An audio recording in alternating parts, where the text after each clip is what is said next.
Clara moved through the hushed corridors of Seaside Haven Rehabilitation Center with a grace honed by years of navigating pain, both her own and that of her patients. Her sneakers whispered against the worn linoleum, the faint tang of antiseptic, blending with the salty breeze that drifted in from the nearby coast, a reminder of the small town's place at the edge of the world. The ward was a quiet sanctuary, a place where time seemed to slow, where patients fought battles invisible to the outside eye, their struggles etched in the lines of their faces or the stillness of their hands. At 29, Clara was a nurse, not because she loved the sterile walls of hospitals, but because she knew the weight of loss too intimately to let anyone under her care feel unseen. Her younger sister, Lily, had died at 15 in a car accident when Clara was 18, a night that replayed in her mind with cruel clarity. The rain-slicked road, the screech of metal, the flames that swallowed the car before Clara could pull Lily from the wreckage. The guilt had carved a permanent hollow in her chest, a quiet ache that drove her to become a nurse who never let a patient slip through the cracks.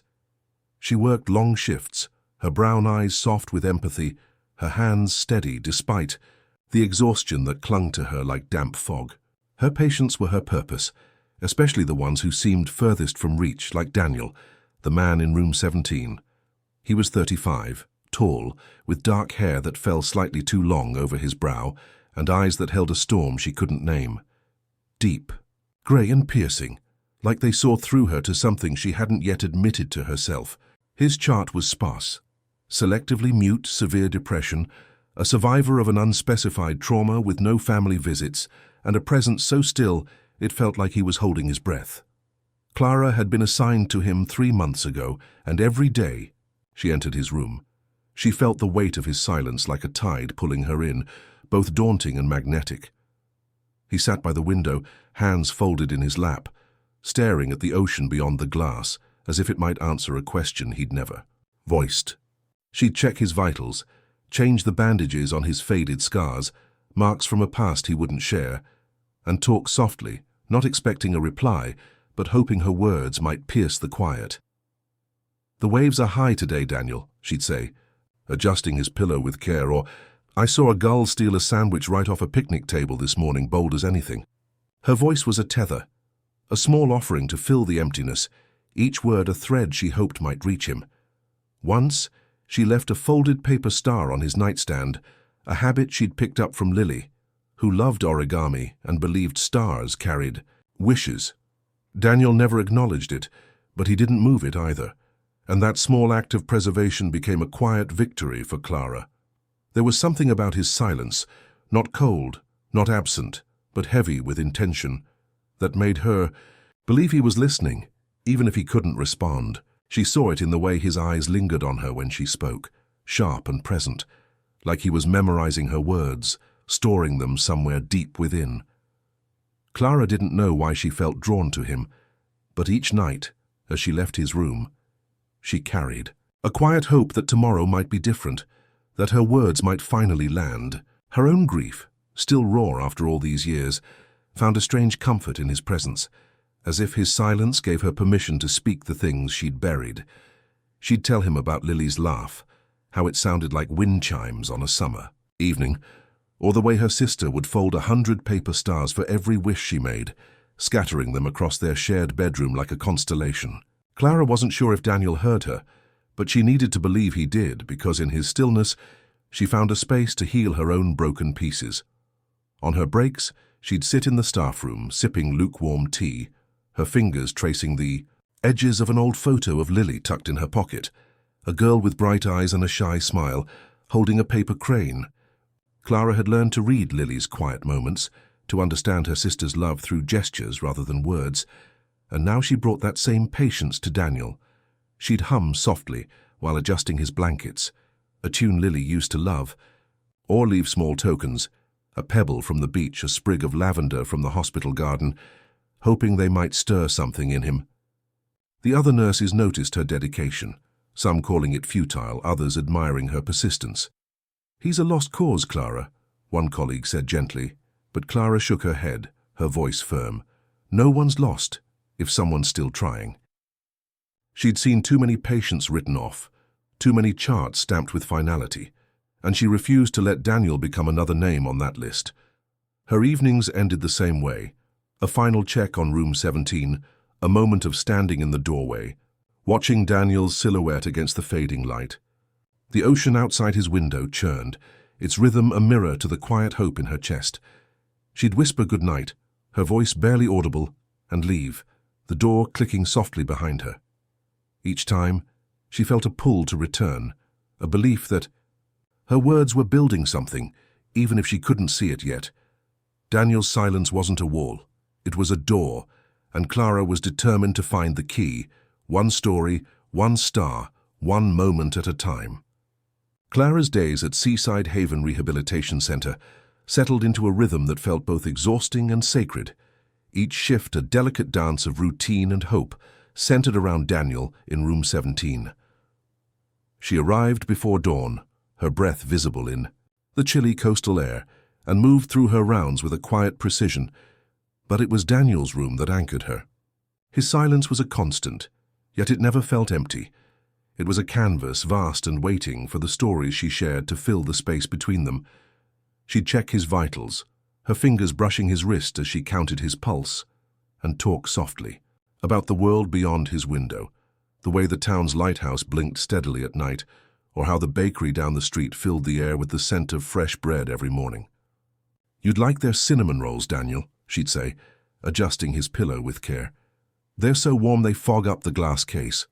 Her words were a ritual, not because she expected a response, but because they felt like a lifeline, a way to remind him he wasn't alone.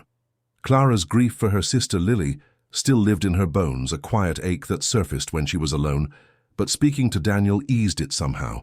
She told him about Lily's love for origami, how her sister would spend hours folding paper cranes, convinced they could carry her wishes to the stars. "She'd make 1,000 for one wish," Clara said one evening, her voice soft as she changed the bandage on Daniel's forearm, the scar beneath it a mystery she didn't push to unravel. She left small tokens for him, a folded paper crane, one day, a smooth pebble from the beach another, hoping they might spark something in his still world. Daniel never spoke, but his eyes followed her, sharp and attentive, catching the light like the ocean he stared at endlessly. She noticed subtle shifts, the way his fingers curled slightly when she mentioned Lily's cranes, or how he tilted his head when she hummed a tune her sister used to love. These moments, fleeting as they were, fueled Clara's belief that he was listening, that her words were reaching a place he kept hidden. On her breaks, she'd sit in the staff room, her fingers tracing the worn edges of a photo of Lily, her sister's bright eyes frozen in time. Clara had learned to read Lily's quiet moments, to understand her love through gestures rather than words, and now she brought that same patience to Daniel. She started sharing more personal stories, her voice a soft thread in the quiet room. "I used to sit with Lily on the roof at night," she told him one evening, adjusting the blinds to let in the last of the sunset. "We'd count stars until we lost track, making up names for the ones we didn't know." She didn't expect a reply, but the act of speaking felt like a release, as if Daniel's silence gave her permission to voice the memories she'd kept locked away. The other nurses noticed her dedication, some with raised eyebrows, others with quiet respect. "You're wasting your time, Clara," one said during a night shift, her tone gentle but firm. "He hasn't spoken in months. Maybe he never will." Clara shook her head, her jaw set. "He's still here. That's enough for me to keep trying." She'd seen too many patients dismissed, their charts closed with a finality that felt like betrayal, and she refused to let Daniel become another name on that list.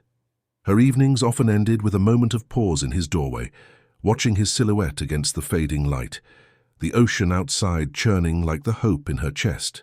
One night, exhausted and raw, she sat beside him, her hands trembling from a long shift. "You know, Daniel," she said, her voice barely above a whisper, "I don't know why I keep talking to you. Maybe because you don't judge me, or maybe because I think you're hearing me even if you don't show it."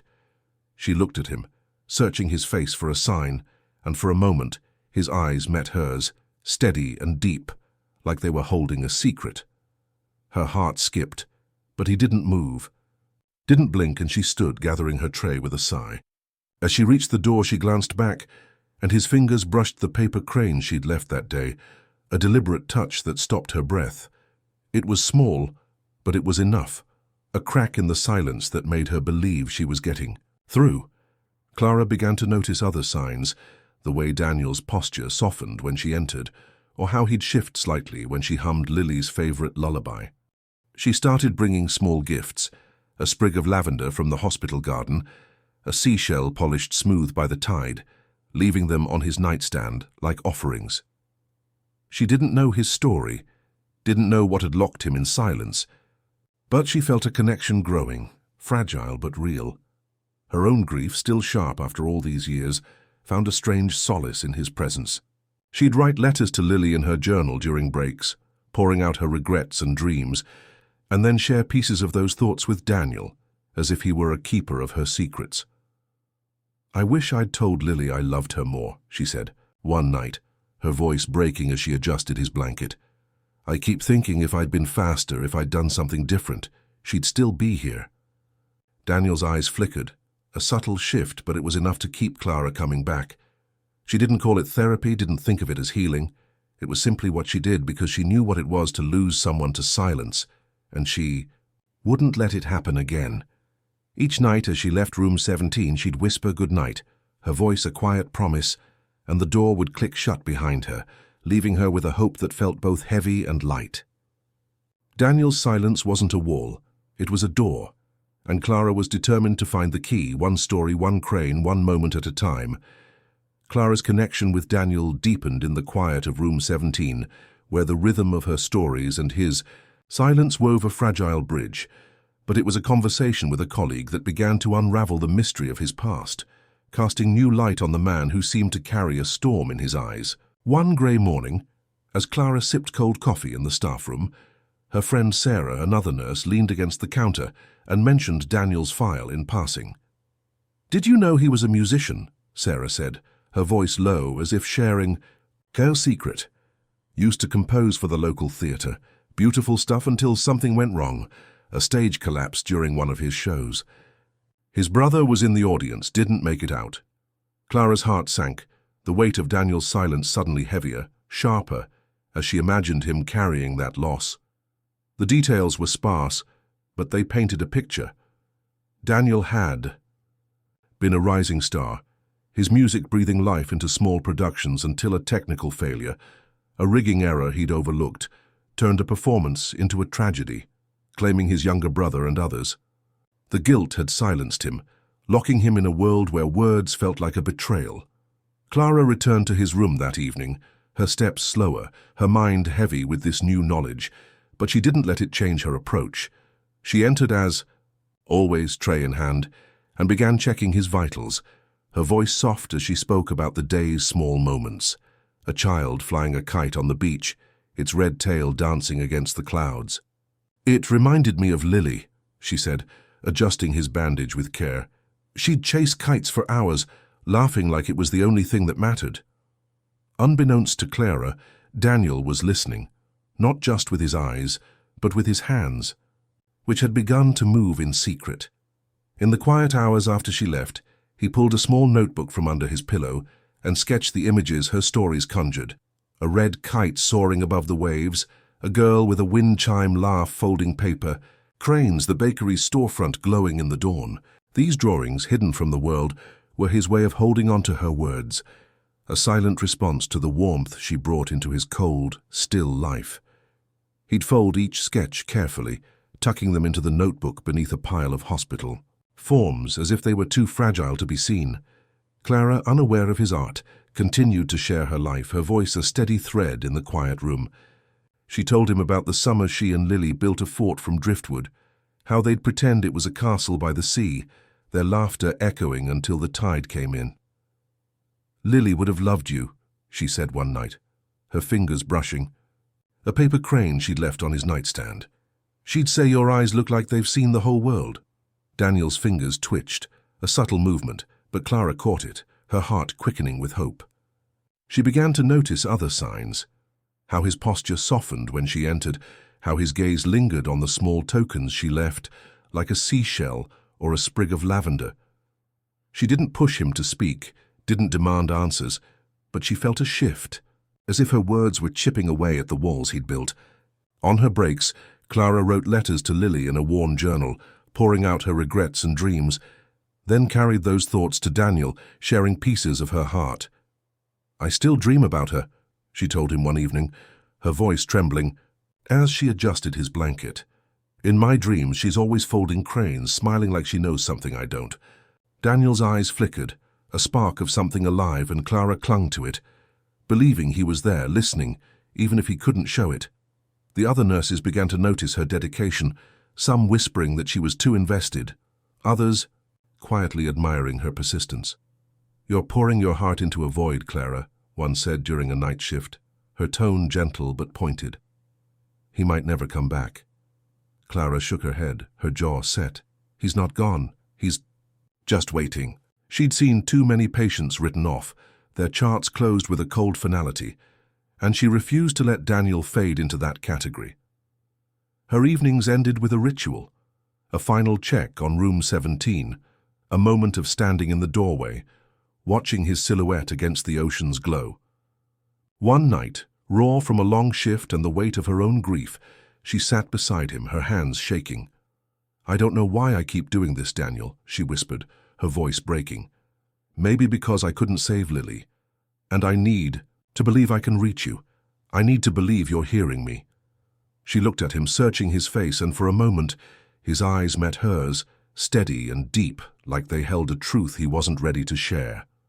Her breath caught, but he didn't. Moved, didn't speak, and she stood, gathering her tray with a quiet sigh. As she reached the door, she glanced back, and his fingers brushed the paper crane on his nightstand, a deliberate touch that stopped her heart. It was small, but it was enough.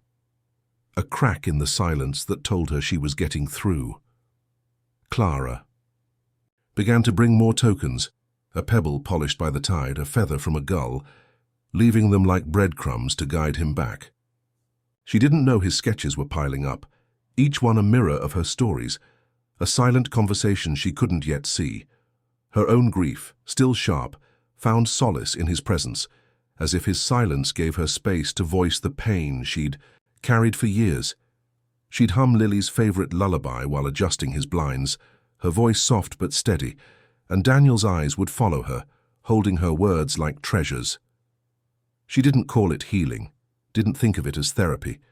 It was simply what she did, because she knew the cost of silence and she wouldn't let it claim him.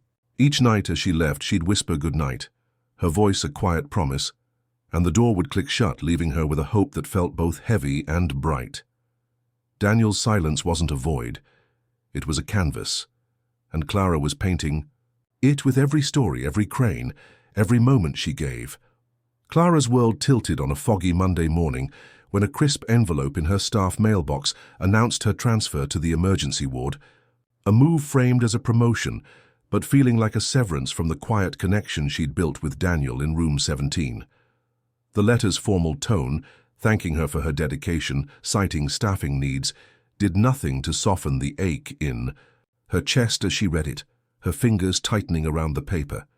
She'd poured 3 months into Daniel's silence, filling it with stories of Lily's paper cranes, the coastal town's salty dawn, and her own guarded hopes, and now she was being pulled away, leaving that fragile bridge unfinished. She moved through her shift in a daze, her usual warmth dimmed, her smiles thinner as she tended to other patients, her mind circling back to room 17. When she entered his room that evening, tray in hand, Daniel was, as always, seated by the window, hands folded, eyes fixed on the ocean's endless churn, but Clara's voice trembled as she spoke. "The waves are calm tonight, Daniel," she said, checking his vitals with hands that felt unsteady, like they're holding their breath. She didn't mention the transfer at first, instead sharing a story about Lily teaching her to dance. On the beach, their bare feet kicking up sand under a fading sunset. "She'd laugh when I tripped," Clara said, her voice catching. "Said I danced like a crab." Daniel's eyes followed her, sharp and present, and she wondered if he sensed the weight in her words. As she changed his bandage, her resolve crumbled, and she sat beside him, her heart raw. "They're moving me to another ward," she said, Softly, her eyes on the floor. I didn't ask for it, but they say it's a good thing, more responsibility. She forced a chuckle, but it broke. Guess you'll finally get some peace from my stories. She waited, hoping for a sign, a blink, a twitch, but Daniel remained still, his gaze steady, holding hers like an anchor. Clara's throat tightened, and she reached into her bag, pulling out a small journal, its cover worn from her own late-night writings. I wrote some of the stories I told you, she said, placing it gently on his nightstand next to a paper crane. The ones about Lily, the beach, the stars. I don't know if you'll read them, but I want you to have them.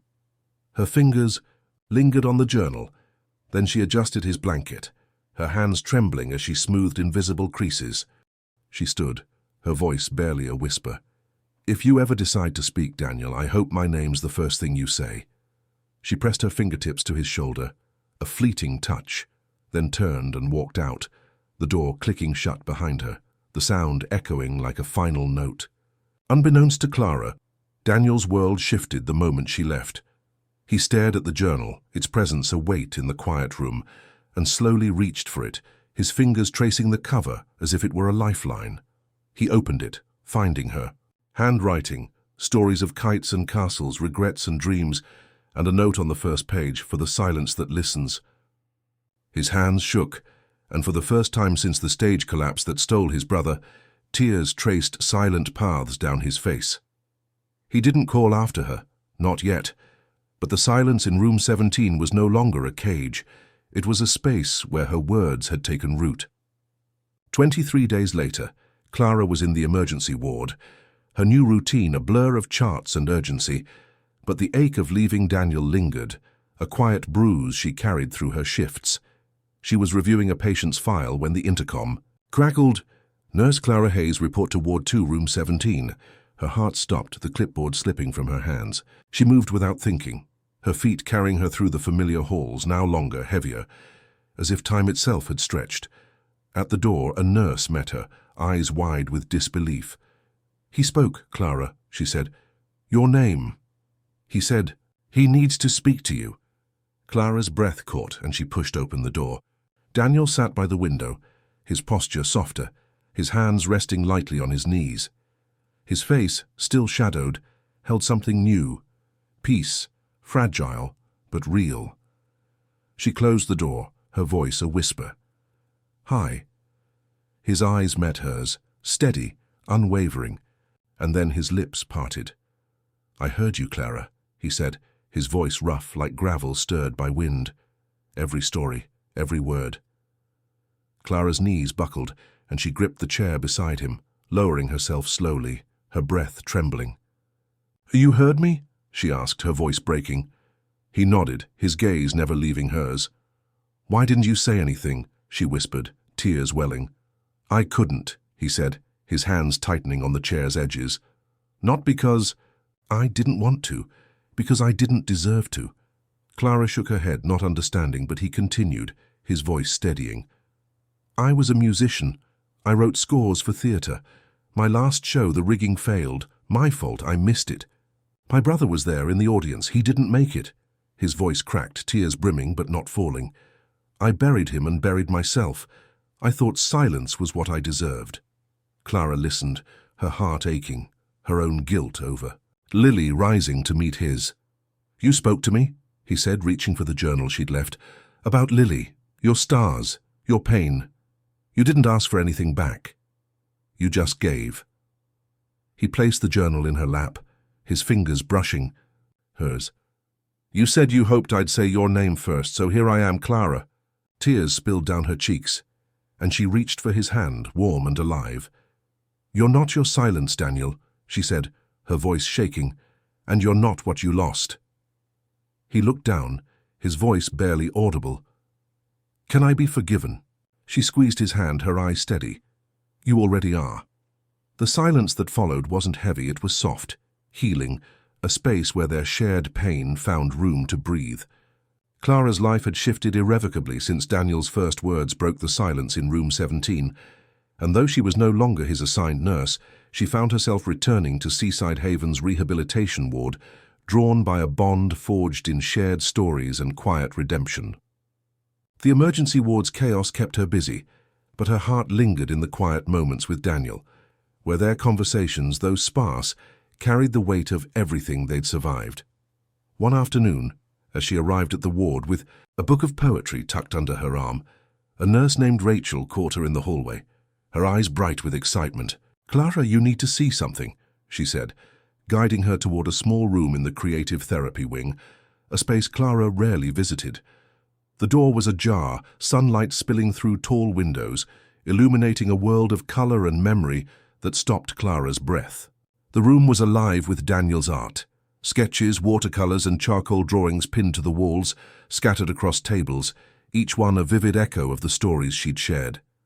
She stepped closer, her heart pounding, and saw a pencil, sketch of a red kite soaring above the waves, its tail curling like the one she'd described from her childhood. Another canvas held Lily's face, not from a photo but from Clara's words. Her sister's shy smile, a paper crane in her hand, eyes bright with a wish unspoken. A watercolor captured the bakery's storefront, golden light pouring from its windows, just as Clara had painted it in her stories. Her hands trembled as she moved to a charcoal drawing of her childhood fort, driftwood stacked like a castle by the sea, and then to a portrait of herself, laughing, head tilted, her curls slightly messy, a coffee cup in hand, the crease in her uniform from long shifts. It was her seen through Daniel's eyes, not posed but alive, caught in a moment of joy she hadn't realized he'd noticed. Rachel's voice was soft. "He drew these while he was still silent. I'd leave him supplies, and he'd work for hours, never saying a word." Clara's eyes brimmed, her fingers grazing the portrait's edge, the tenderness in every line overwhelming. Each drawing was a love letter, a silent answer to every story she'd told, proof that Daniel had been listening, holding her words when she thought they'd vanished into his silence. She sat on a stool in the room's center, covering her, mouth as tears fell, not from grief, but from being seen in a way she'd never imagined. The door creaked, and Daniel stepped inside, his presence quiet but steady, his eyes holding a vulnerability that mirrored her own. "You remembered everything," she whispered, her voice trembling. He nodded, stepping closer. "I didn't know how to speak, but I listened. I didn't want your stories to disappear." Clara stood, crossing the room to wrap her arms around him, a gentle embrace that felt like coming home. "You gave them back to me," she said against his shoulder, "all of them." They stood there, surrounded by his art, and Clara realized he'd been speaking all along, in pencil and paint, in a language of silence made sacred. Over the next weeks, Clara and Daniel's time together grew beyond the ward's walls. She'd visit on her days off, bringing him to the beach where they'd walk slowly, the tide's rhythm a backdrop to their quiet talks. Daniel began playing music again, borrowing a guitar from a staff member and strumming soft melodies under the stars, each note a step toward reclaiming his voice. Clara shared more of her life, reading poetry aloud or telling him about Lily's dreams of traveling the world. And Daniel listened, his sketches now joined by chords that echoed her words. One evening, he played a melody inspired by her story, of the driftwood fort, and Clara's eyes filled, recognizing the cadence of her childhood in his music. Their bond wasn't romantic, but a profound friendship, rooted in mutual healing. Clara found closure in Daniel's art, especially a sketch of Lily folding cranes, her sister's spirit captured in lines drawn from a single anecdote. Daniel, inspired by Clara's unwavering belief, began to forgive himself, though the guilt of his brother's death lingered like a shadow. Together they started a small art therapy group at the center, inviting other patients to draw or play music, creating a space where silence could become expression. Clara taught storytelling, guiding patients to share their memories, while Daniel helped them sketch their pain and hope, his patience a mirror of the care Clara had shown him. The group grew, drawing veterans, survivors, and children who'd lost their trust in words, each finding solace in creation. Clara's own grief softened, her letters to Lily now filled with hope rather than regret, and she began writing a story about their journey, a testament to the power of being heard. Daniel's music and art became his voice, each piece a step away from the silence that had once defined him. One day, as they sat on the beach, the sunset painting the sky in hues of amber and rose, Clara handed Daniel a new paper crane, its edges worn from her nervous fingers. "Lily would have said this one's for a big wish," she said, smiling. Daniel took it, his fingers brushing hers, and played a soft chord, the sound mingling with the waves. "I'm starting to believe in wishes again," he said, his voice steady, and Clara's heart swelled, knowing they were healing each other, one story, one note at a time. Their work at the center became a beacon, drawing others to share their own silences. And Clara felt a purpose she'd never known, her guilt over Lily easing in the light of what she and Daniel were building. The room of sketches remained a sacred space, a gallery of their shared journey, each drawing a reminder that even the quietest hearts could speak. Clara and Daniel's journey reached a gentle crescendo as they stepped off a bus into the lavender-scented air of Havens Cove, a coastal village where Clara's sister, Lily, had spent childhood summers dreaming of far-off places. A place Clara hadn't visited since Lily's death, but now felt right to share with Daniel, as if the town's quiet beauty could cradle their healing. The sun hung low, painting the sky with streaks of coral and gold. As they walked side by side, Clara's small overnight bag slung over her shoulder, Daniel carrying a duffel, his posture lighter than she'd ever seen, less like a patient and more like a man stepping into a new chapter. The village was a patchwork of small homes with flower boxes, a white-steepled church, and the bakery Clara's stories had brought to life in Daniel's sketches, its windows glowing with the promise of warm bread. They settled into a modest cottage near the shore, its walls weathered by salt and time, and spent their days exploring, walking along cliffs where gulls soared, sitting on driftwood benches to watch the tide, or sharing tea in silence that felt full, not empty. Clara handed Daniel a sandwich one afternoon, its crust dusted with sand from their beach picnic, and he smiled, a quiet thanks in his eyes, the gesture small but heavy with meaning. "I still don't know if I deserve this," he said, his voice soft as they sat on a bluff overlooking the sea, the horizon blurring into the sky. "You, this place, this chance. Some days I wake up and forget how to feel human, and others, I remember my brother too clearly, the stage falling, the screams." Clara listened, her heart aching but steady, and took his hand, her fingers warm against his. "We've both been broken, Daniel," she said, her voice gentle but firm. "Not because we did everything wrong, but because life doesn't always let us win. We're here because we're still choosing to heal, to try, to keep going even when it's messy." He looked at her, his grey eyes softer now, and let out a breath that sounded like release. "Do you think we deserve another chance?" he asked, and Clara squeezed his hand, smiling through the emotion in her voice. "I think we've earned it." A year later, Havens Cove had become more than a memory. It was home to the Harmony Centre, a small community space nestled between the post office and a bookshop where Clara and Daniel poured their hearts into helping others heal. Clara ran storytelling workshops, guiding trauma survivors to weave their pain and hope into words, her voice a beacon for those lost in silence. Daniel led Visual Voice, a class where veterans, abuse survivors, and children used charcoal, paint, and music to express what words couldn't. His patience, a mirror of the care Clara had shown him. The center buzzed with quiet life. Canvases lined the walls, laughter mingled with tears, and the scent of lavender from the garden drifted through open windows. Clara had finished a book, Whispers in the Quiet, a collection of raw, human stories about unnoticed kindness, dedicated to the man who taught me silence can sing. At the center's opening, the community gathered, folding chairs spilling across the sunlit room, the air warm with the smell of apple tarts from the bakery next door. Daniel sat at a small upright piano, his fingers poised, and played a melody. He'd written for Clara, a soft, wordless piece that wove her stories of kites, cranes, and stars into notes that rose and fell like waves. When he finished, Clara stood, her book in hand, and read the final passage, her voice steady but thick with emotion. "I cared for a man who didn't speak, pouring my stories into his silence, never knowing if they reached him. But he heard every word and gave them back in colors I'd forgotten I loved. I thought I was saving him, but he was saving me, showing me that even the quietest hearts can find their voice. Her eyes met Daniel's, and he crossed the room, pulling a hand-carved wooden star from his pocket, its surface smooth etched with "We chose hope." He knelt, not in grand gesture but in quiet truth, and said, "If you can forgive my silence, Clara, can you walk this path with me?"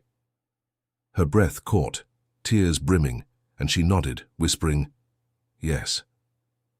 He slipped the star into her hand, and the room erupted in applause, some standing, some crying, all touched by a love not perfect but real, built from shared silences and second chances. Their bond wasn't a fairy tale, but a promise, forged in the slow work of healing. The Harmony Center grew, a testament to their resilience, where patients found solace in art and stories, and Clara's book became a quiet touchstone for those seeking hope. They worked side by side, their lives no longer defined by loss but by what they built. One canvas, one story, one moment at a time.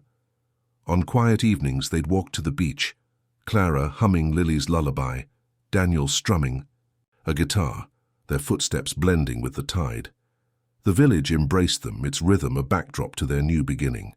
Clara's guilt over Lily softened, her letters to her sister now filled with gratitude, and Daniel's music carried his brother's memory without the weight of blame. One night, under a sky thick with stars, Clara handed Daniel a paper crane, its edges soft from her touch. "Lily would say this one's for a big wish," she said, smiling. Daniel took it, his fingers brushing hers, and played a soft chord, the sound mingling with the waves. "I wished for this," he said, his voice clear, "and you made it real." Clara leaned against him, her head on his shoulder, and they watched the stars, the world quiet but alive with possibility. Their story wasn't about grand gestures, but about choosing to believe in life again, in the soft promise of one more day, one more story, one more chance to heal.